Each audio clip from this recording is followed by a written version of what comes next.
কথা? প্রতিদিনই যে দিক থেকে উঠে সেই দিকে উঠছে, এখন তুমি কও যাবা কিনা? আমার পক্ষে যাওয়া সম্ভব না, আমি যেতে পারবো না, প্রবলেম আছে। সম্ভব না না? বুঝছি তো, কেন সম্ভব না।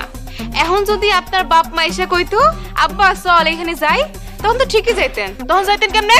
ওহ ওরে, সব সময় সব জায়গায় সব কথায় আমার আব্বা আম্মা আমার বাবা আমারে কি জন্য যে টাইনানো আমি এটাই বুঝি না।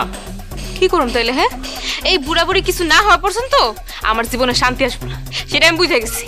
আল্লাহ আমার দোয়া কবুলও করে না। শোনেন আমার কথা। কবুল করবো?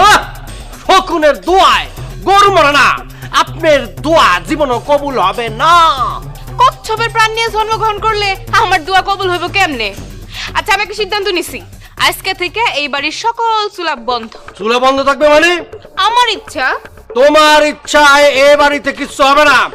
চুলা জ্বলবে, ভাত চলবে, তরকারি হবে, ডাল হবে, আমরা সবাই মজা করে খাবো।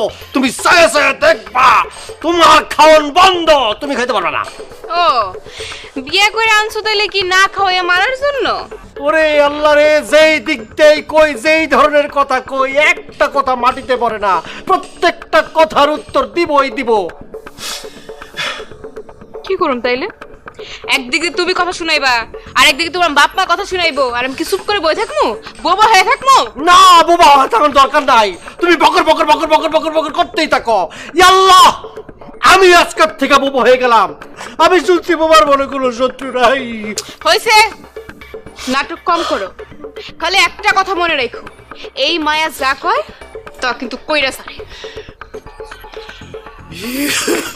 আল্লাহ, এই দজ্জাল বউয়ের থেকে আমার রক্ষা করো।